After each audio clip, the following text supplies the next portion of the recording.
So over the last couple of years, I've been calling the NBA NFL Junior. Because the NBA has been trying to make itself an all-year-round just spectacle, just event. Something that there's always a season, even in the off-season. There's something always happening. Something you can always talk about. And the last couple weeks, it might be the passing of the torch. I'm not saying that the ratings for the NBA are going to be higher than the NFL. I'm not saying it's going to overtake the popularity. It just has this feeling like all we could do is talk about the NBA, and every single day there's this new breaking story and this new news. And last night, again, did not fail.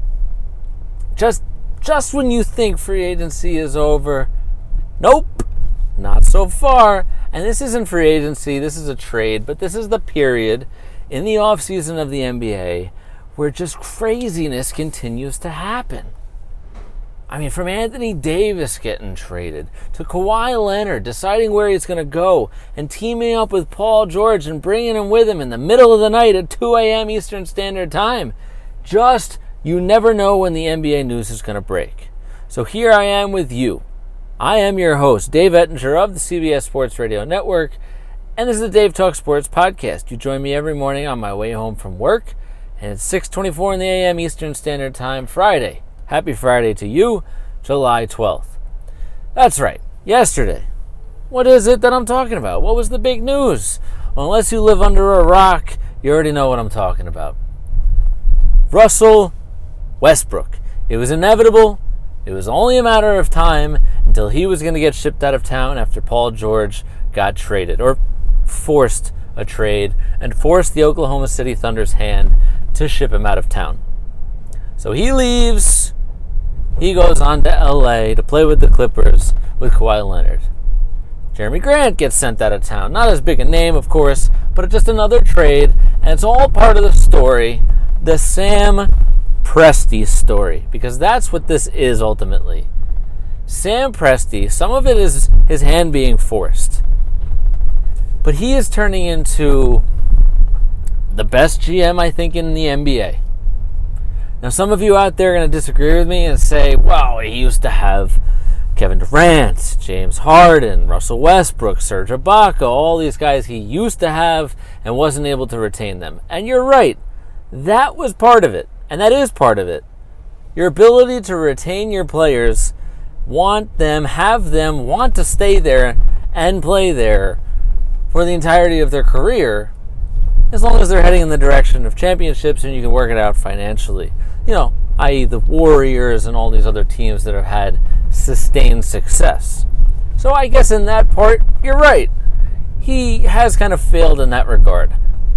But otherwise, because this league, you must recognize, is run by its superstars, when his hand gets forced by Paul George, and then his hand was ultimately forced in this situation by Russell Westbrook, by choice or not, he's turned these players, since the draft, which wasn't that long ago, into 8 additional first-round picks.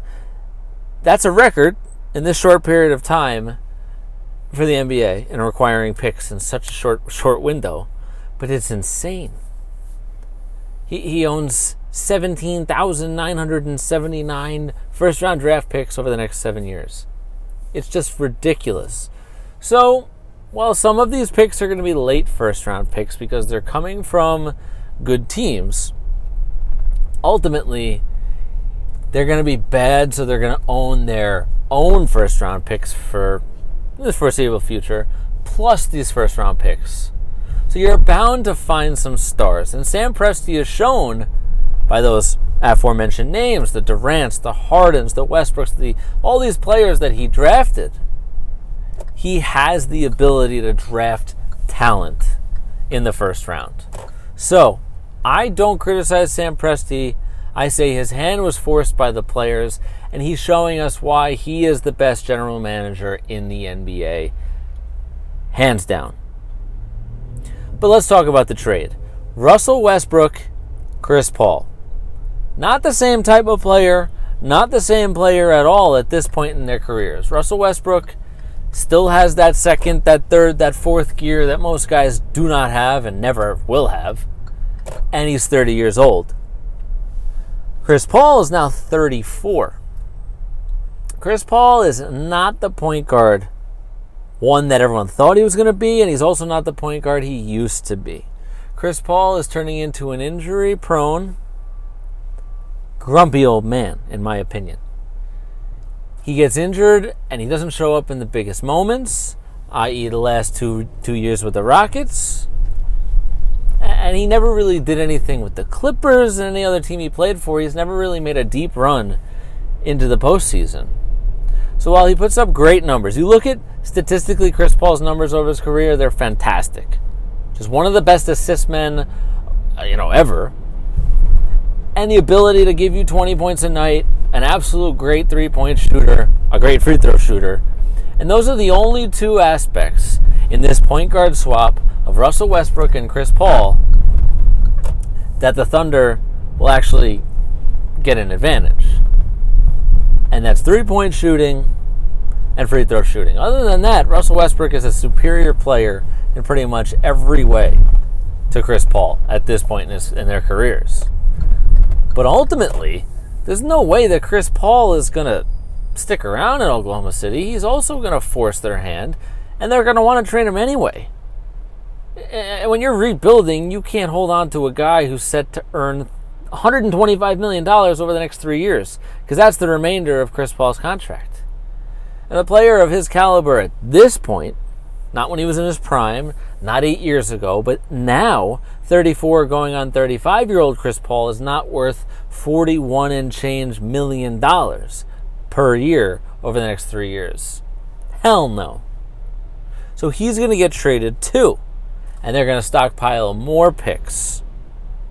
And that's what's going to happen. Getting alerts from Twitter. I forgot to put the video in airplane mode and do not disturb mode as we're in the video. Hopefully that doesn't ruin the rest of our video. My apologies. All right, as I always do, I drive home and you join me on my commute. So there's always a dicey moment, it feels like, on every drive home. And that was it. Someone thought they were taking my lane. It's not their lane, it's my lane. Anyway, so the reason why the Rockets want to do this is because they want to break up the Chris Paul, James Harden drama, if you will. Not all of it's been confirmed, but it doesn't seem like either of them were very happy with each other. That tandem, that duo, we're also going to talk about the duos now in the NBA and all the fantastic duos that exist around the league now. That duo wasn't working. They had a couple chances, a couple cracks at the Warriors. Harden, Chris Paul, these are guys who disappear in the biggest moments. They just do. I don't care how talented they are. I don't care how many points James Harden scores in the regular season. He's just not a clutch player. He's just not. He doesn't have the clutch gene. So the Rockets want to reboot without rebuilding and take another run at the thing. And they'll try their luck with Westbrook and Harden as they team up again. You remember they were on the Thunder together instead of Chris Paul. The Thunder do it again because they get more first-round picks. In this deal, they get 2 more first-round picks, the right to swap first-round picks with the Rockets as well, 2 of them. Right, and we're driving home. And like I said, they're going to trade Chris Paul as well and get even more picks out of him. So it's a win-win, win-win, win-win-win if you're rebuilding for the Thunder. And the Rockets think it'll be a win by getting Westbrook in there instead of Chris Paul, a younger, better version. And ultimately, I don't think it's going to matter.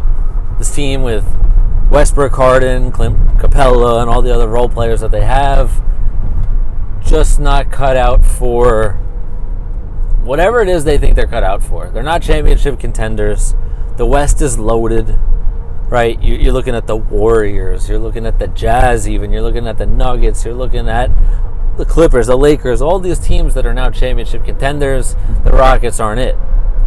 But that brings me to a point that I brought up earlier, and I ask you this question. I ask you a couple of questions. One, with this trade, is there a better backcourt duo in the NBA, not only now, but in the history of the NBA, than Russell Westbrook and James Harden? When you have an answer, leave it in the YouTube comment section below here. Subscribe to my video while you're at it. The button's right there. You can click it. It's easy. You can follow me on Twitter at Davetalks2, or you can find me on my Facebook page and my website, all named Davetalks Sports, after the podcast. This is episode number 16 of the Davetalks Sports podcast, and you can find me every single morning on my way home from work from CBS Sports Radio Network. So first we ask you, is this the best backcourt in the NBA and potentially in the history of the NBA? I'll give you my answer in a second. And is this the best duo now in the NBA overall, regardless of position? And the candidates are LeBron James, Anthony Davis, Kawhi Leonard, Paul George, some combination when Klay Thompson is healthy of Steph Curry and Klay Thompson, and you also have Draymond Green and D'Angelo Russell all there. You get Joel Embiid, and it's more than a duo there, so they don't really apply to this question, but the 76ers have an array of stars. Or is it Westbrook and Harden? Or when Kevin Durant is healthy, will it be Kevin Durant and Kyrie Irving? There's duos flying around all over the NBA, and it's going to make for a lot of fun. So, I thought about this for a little while before. The best backcourts of all time.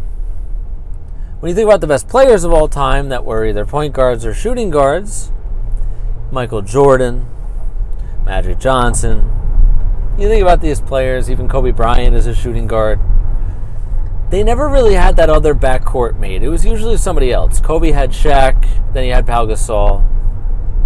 Jordan had Pippen, not a point guard. Magic Johnson had Kareem and other players, not guards. Kobe never had anybody, else in that position. I know I already said he had Shaq, but he never had a point guard. Derek Fisher. Come on. LeBron, he's not really a backcourt player. I know he's a point forward, but he's not really in a backcourt. So you could look at guys I just mentioned, Steph Curry and Klay Thompson. They're in that conversation. And it's an interesting conversation. The potential of Russell Westbrook and James Harden in the backcourt together, it's pretty wild. Maybe they could be what everyone thought Chris Paul and Harden were going to be when they got together in the first place. Oh, people who don't know how to drive, they're awesome. When you change lanes, don't slow down. Unless there's a car right in front of you, but don't slow down. Don't slam on your brakes and assume that the person behind you can just figure it out. That's a good way to get in an accident. So the general rule of thumb is when you change lanes, speed up. Come on. You guys are smart. You guys know what you're doing out here. So, unbelievable news. More just, are the trades done? What's happened to the Western Conference? There's just so many questions and so little time, and the NBA continues to be the gift that keeps on giving. It's not Christmas, it's mid-July. So where do the Rockets, where do they rank in the Western Conference now? Where'd you have them before? Does this just turn the Western Conference upside down? What's going on here? Where do we find the Lakers, the Clippers, the Warriors, now the Rockets, the Jazz, the Nuggets, the Trailblazers, another great backcourt, Damian Lillard and CJ McCollum. Just so many teams, the Spurs even. So many teams, so little time. Now, as much as I want to talk about this trade, the aftermath of this trade, everything that's going on, I got to get onto some other stuff. Before I do that, though, I kind of just lied. I got to talk one more thing about this. I'm hearing people ask the question, well, James Harden and Russell Westbrook have such high usage rates. How are they going to coexist? How is this going to work? What's the chemistry going to be like? Is this really possible? People asking this question clearly don't watch the NBA. Today's NBA, you look at regular season games. Please, go back and look at regular season scores from last year. You saw some scores, not counting overtimes, of 130, 128, 138, 135. I don't care that they both want the ball. Don't tell me there needs to be two basketballs. Everyone said that same crap when Kevin Durant went to the Warriors. How's Steph Curry and Klay Thompson and Kevin Durant and Draymond Green, how are they going to share the ball? There's only one ball. Yeah, then they won back-to-back championships. So that take is absolutely ridiculous, and it's just flat-out stupid. If you're wondering how they're going to coexist, that question is their personalities. Are they going to argue with each other? Are they going to be best buds like Chris Paul and Carmelo and LeBron and Wade? They were friends. Are Russell Westbrook and James Harden friends? That's a better question than how are they going to coexist on the floor. I mean, give me a freaking break. You can pile 4 superstars on the team. They're going to do just fine. As I get another message while I'm on the air, my bad. I just forgot to put this video on Do Not Disturb in airplane mode. But as you know, I told you from the pilot episode number 1, I don't do edits. I don't start over once I hit record. What you see is what you get. So if I fumble over my words, if I forget what I'm going to say for half a second, or I forget to put it on airplane mode and Do Not Disturb, you're just going to have to deal with me. I lost my train of thought already. Oh, man. Oh, yeah. Coexisting on the floor. There's only one basketball. Stick that somewhere. I don't need to hear that. How does U.S. basketball team play when they play at the Olympics? When you have the 12 best players in the entire league all playing on a team at the same time. Yeah, they do just fine. They beat teams by 47. It doesn't matter that they're not playing other NBA talent. Some of them are. But it doesn't matter. Stars coexist. 2 guys who desperately want the ball can coexist. You don't think Kyrie Irving wanted the ball when he was in Cleveland? He left Cleveland because he wanted to be the man. And LeBron James gives you 25 to 30 points every single night. Yet they figured it out. They won championships. Kobe, Shaq, they hated each other. It ultimately broke up the team. Again, that's what I'm talking about. They weren't friends. But their play on the court worked. They won 3 championships in a row. Doesn't matter who wants the ball if 2 guys have 2 high usage rates. So people who talk sports for a living, people who are NBA analysts who come on the air and go on TV and talk about how are they going to coexist, there's only one basketball, you should be fired. Yeah, I said it. Ridiculous. Alright, I have very little time left, and there's a couple more things we got to talk about. Coming up in the next couple hours, you get Rafael Nadal and Roger Federer, semifinals of Wimbledon. Watch. That's all I'm going to say. Just watch. You never know how much longer we have with the 2 of these guys on the court at the same time playing each other. Watch. Other news and notes really quick. Serena Williams heading to her another final at Wimbledon, searching for her 24th Grand Slam. She's going to play Simona Halep, and she's going to win. That's all you need to know. Jake Marisnick, outfielder of the Astros, who bowled over Jonathan Lucroy before the All-Star break, is getting hit with a 2-game suspension. I told you that wasn't on purpose. These rules in the I forgot what league we're talking about. I was about to say in the NBA. These rules in Major League Baseball with you can't block the plate, but that you're not allowed to run over the catcher anymore. It's ridiculousness. That's what it is. It's ridiculousness. He's appealing the suspension, and I hope he wins. Just absolutely, just makes no sense. So, last thing I want to talk about, a little bit of football. Football's coming in a couple months. Melvin Gordon says, rework my contract or trade me. I'm getting yelled at. I'm going to wave at people. These guys are awesome. Oh, a special place, the Long Island Expressway. So,